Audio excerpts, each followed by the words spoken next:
Bismillahirrahmanirrahim. Assalamualaikum warahmatullahi wabarakatuh. Kami dari kelompok 3 yang beranggotakan saya sendiri Nita Rahma Anissa dan teman saya Muhammad Fadli, Ayu Wahyu Rahayu, Siti Maisaroh, Faisal Azhar Sugandi. Untuk kali ini, kelompok 3 akan mempresentasikan mengenai pengaruh asupan sosis yang diperkaya dengan kompleks CD12 pada status yodium dan fungsi tiroid. Yang pertama ada pendahuluan. Kekurangan yodium adalah salah satu masalah gizi utama yang mempengaruhi sekitar 2 miliar orang di seluruh dunia. Beberapa gangguan disebabkan oleh kekurangan elemen ini telah dicegah dengan konsumsi garam beryodium. Selain itu, tambahan makanan yang beryodium seperti kalium iodida atau iodat yang merupakan senyawa utama garam beryodium dapat hilang selama pengolahan makanan, terutama mendidih di bawah tekanan tinggi. Yang selanjutnya ada tujuan. Tujuannya untuk mengetahui efektivitas fortifikasi sosis rebus dengan kompleks yodium siklodextrin terhadap ekskresi yodium pada populasi yang diteliti baik sebelum dan sesudah asupan sosis yang difortifikasi diperkenalkan. Juga yang telah menggunakan dimanisin vitro model gastrointestinal untuk menguji kemungkinan pembentukan 3,5 diidotirosin selama pencernaan sosis rebus. Baik, selanjutnya yaitu metode penelitian. Nah, di metode penelitian ini ada beberapa poin ya. Poin yang pertama yaitu populasi studi. Sebanyak 31 pasien yang terdiri dari 14 wanita dan 17 pria berpartisipasi dalam studi klinis kasus kontrol di Institut Endokrinologi dan Metabolisme. Itu di Kiev, Ukraina. Kemudian, para peserta yang tadi itu tidak berbeda secara signifikan dalam usia, jenis kelamin atau BMI. Kriteria eksklusi adalah riwayat penyakit tiroid, pengobatan dengan obat yang mengandung yodium atau suplemen dan bahan tambahan makanan termasuk garam beriodium. Nah, 2 minggu sebelum dimulai percobaan, pasien menghentikan konsumsi obat-obatan yang mengandung yodium dan produk makanan yang diperkaya dengan yodium. Nah, si individu ini diamati oleh dokter terlatih untuk mengecualikan patologi simatik dan endokrin sebelum dimulainya percobaan. Kelenjar tiroid diperiksa dengan palpasi manual sesuai prosedur yang direkomendasikan oleh Organisasi Kesehatan Dunia atau WHO. Kemudian para pasien memberikan persetujuan mereka dalam bentuk tertulis dan penelitian ini disetujui oleh Komite Etik Institut. Jadi semua peserta mengkonsumsi porsi yang sama sebanyak 150 gram sosis rebus setiap hari selama 10 hari, terlepas dari usia, jenis kelamin atau berat badan. Pasien diminta untuk mengambil sampel urin pada hari ke-0 dan 10 konsumsi sosis dan 10 hari setelah konsumsi sosis dihentikan. Tak satu pun dari pasien menggunakan obat yang mengandung yodium dan produk makanan yang diperkaya dengan yodium. Kemudian untuk poin kedua yaitu pembuatan sosis rebus. Nah, si daging paha ayam ini dicincang terlebih dahulu, kemudian setelah dicincang dalam cutter berkapasitas 100 kg selama 2 menit untuk meningkatkan fitur sensorik dari produk akhir campuran kering hidrokoloid yang mengandung isolat daging sapi kering atau belkozin, isolat protein whey, CMC, guar dan santan gum dicampur dengan 3 liter minus CD -12 lautan air. Pembubaran CD12 dalam air berfungsi untuk memastikan distribusi seragam CD12 dalam matriks makanan. Selanjutnya, sisa bahan kering dan air ditambahkan ke dalam pemotong. Nah, adonan itu dimasukkan ke dalam selubung domba alami dan diperoleh sosis ditautkan dengan tangan pada interval sekitar 15 cm. Sosis ditempatkan pada nampan PET dan dibungkus dengan film PA sebelum dimasak pada suhu 90 derajat Celcius selama 30 menit. Sosis yang dimasak dipertahankan pada suhu 70 derajat Celcius selama 90 menit dan didinginkan pada suhu kamar selama 2 jam. Kemudian terakhir sosis tersebut dimasukkan ke dalam pembungkus karton dan disimpan pada suhu 4 derajat Celcius sebelum diambil oleh relawan. Baik teman-teman, selanjutnya poin pengaturan percobaan pencernaan in vitro. Eksperimen dilakukan dalam model gastrointestinal dinamis dengan kompartemen yang mensimulasikan lambung dan usus kecil, sesuai dengan prosedur yang dijelaskan dalam literatur. Untuk dianalisis produk yang dicerna dan untuk penyerapan air dengan membran semi-permeabel yang dihubungkan ke kompartemen yang dipertahankan pada suhu 37 derajat Celcius selama masa percobaan. Kemudian sampel sosis dipotong dadu berukuran sekitar 0,5 cm diikuti dengan penambahan sampel yang mengandung 6 gram protein ke dalam kompartemen lambung bagian dalam. Sampel ini dicampur dengan 50 ml HCI1 0,2 ml dan 300 mg pepsin kristal. Eksperimen tambahan dilakukan dengan 11,3 mg CD12 penambahan ke dalam campuran untuk membandingkan efek pembentukan diet pada sosis mortifikasi yang dicerna. Sampel diinkubasi dengan pepsin selama 2 jam. Setelah itu, protein seluri dalam kompartemen diatur pada pH 8,2 dan ditambahkan 300 mg tripsin. Enzim ini mendukung pencernaan protein dan peptida di usus kecil. Akibatnya, reaksi enzimatik terganggu setelah 2 jam pencernaan dan sampel diambil dari kompartemen eksternal. Masing-masing diulang 3 kali. Lalu selanjutnya poin analisis spektrometri HPLC, MS, dan pembersihan ekstraksi fase padat atau SPE. Prosedur pembersihan SPE memiliki langkah-langkah berikut.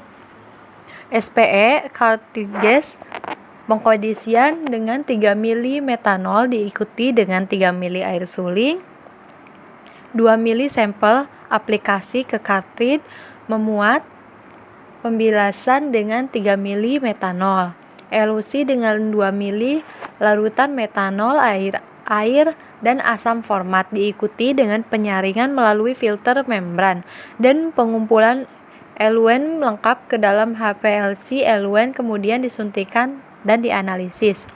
Sistem HPLC MS terdiri dari kromatografi cair Agilent 1200 yang dilengkapi dengan detektor selektif massa Agilent.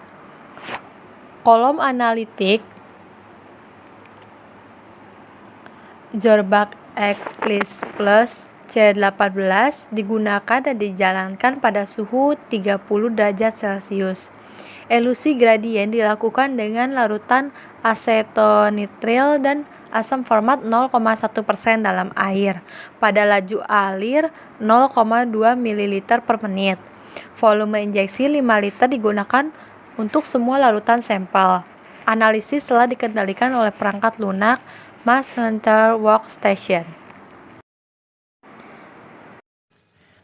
Baik, selanjutnya dari metode yang telah dilakukan mendapatkan hasil bahwa asupan yodium oleh orang dewasa sebagaimana yang kita tahu tidak boleh kurang dari 100 gram per hari menurut rekomendasi WHO. Nah, oleh karena itu kandungan dalam formulasi sosis rebus diperkirakan menyediakan 100 gram yodium dalam ukuran porsi 150 gram dari bagian produk akhir.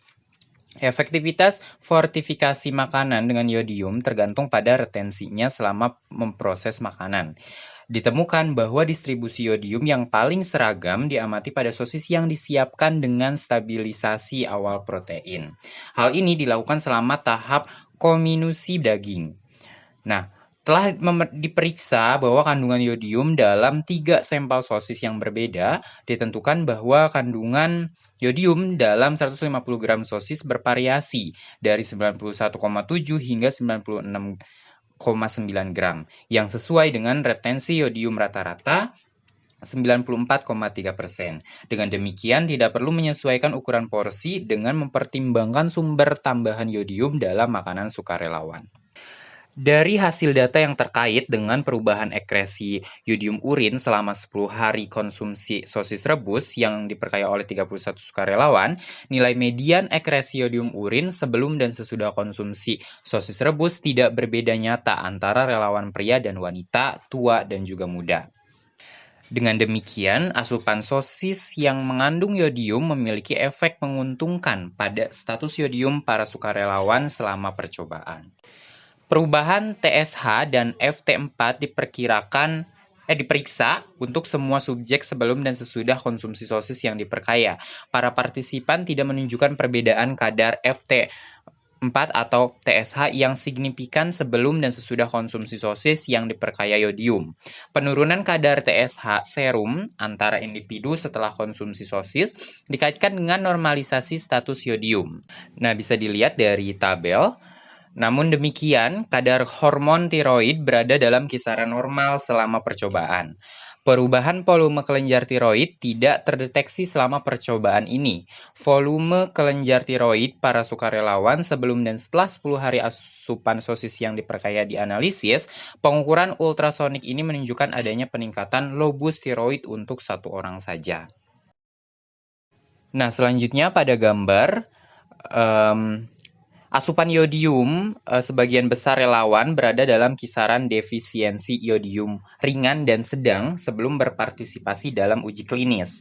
Penelitian ini terdiri dari individu-individu yang memiliki rentang dengan UIE individu dari 24,0 gram per liter hingga 175,4 gram per liter.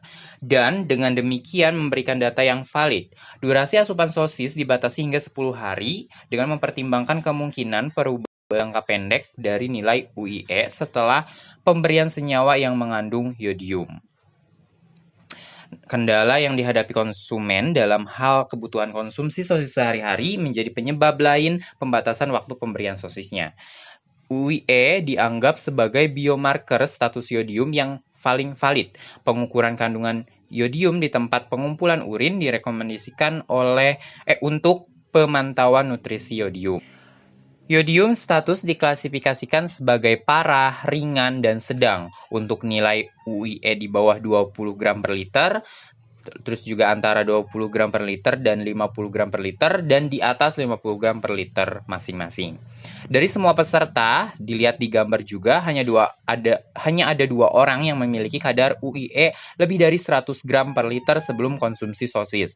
Sedangkan setelah 10 hari konsumsi sosis, 22 relawan memiliki kadar UIE lebih dari 100 gram per liter.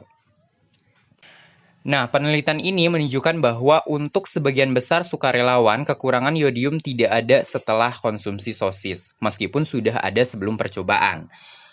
Hal ini didukung oleh rata-rata UIE sebelum konsumsi sosis dan UIE ditingkatkan ke tingkat yang memadai 110 kurang lebih 15 gram per liter dalam 10 hari percobaan. Pada saat yang sama, 20% kasus terdeteksi memiliki defisiensi yodium sedang dan ringan.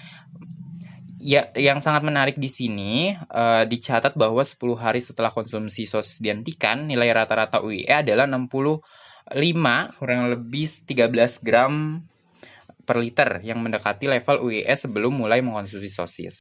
Dan untuk asupan yodium yang cukup merupakan faktor kunci pada sintetis hormon tiroid di kelenjar tiroid.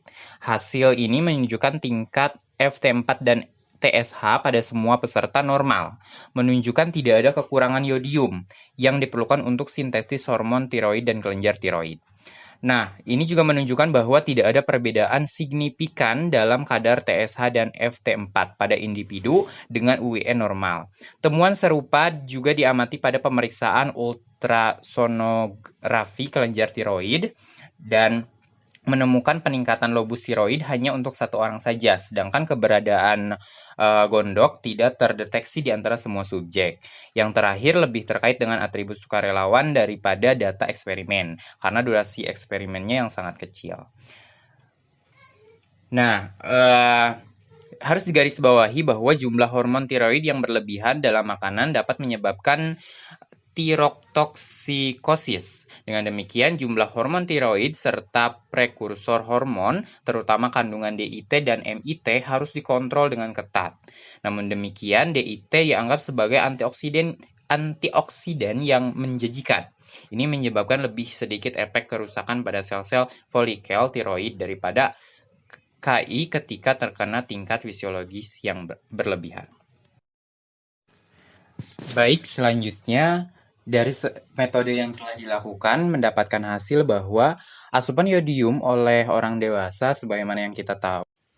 Yang selanjutnya untuk hasil diskusi kelompok, kami menggunakan Google Meet untuk berdiskusi. Yang selanjutnya ada kesimpulan. Kesimpulannya, penelitian ini membuktikan bahwa CD12 adalah aditif yang menjanjikan yang mampu mengembalikan status yodium dalam waktu singkat. Sosis rebus yang diperkaya dengan aditif ini memberikan peningkatan nyata tingkat UIE selama 10 kali konsumsi oleh 31 orang tanpa efek samping yang tidak diinginkan. Kompleks tuan rumah tamu yodium dan CD serta sosis rebus yang diperkaya dengan aditif ini dapat berdampak positif pada penurunan angka kejadian kanker payudara. Kami menyarankan bahwa CD12 pemanfaatan sebagai bahan tambahan makanan akan mengakibatkan penurunan kejadian tingkat UIE yang rendah di antara penduduk dan akan mengarah pada pengurangan penyakit terkait yodium. Selain itu, penerapan iodinasi garam wajib di Ukraina akan menurunkan resiko kanker di antara warga Ukraina.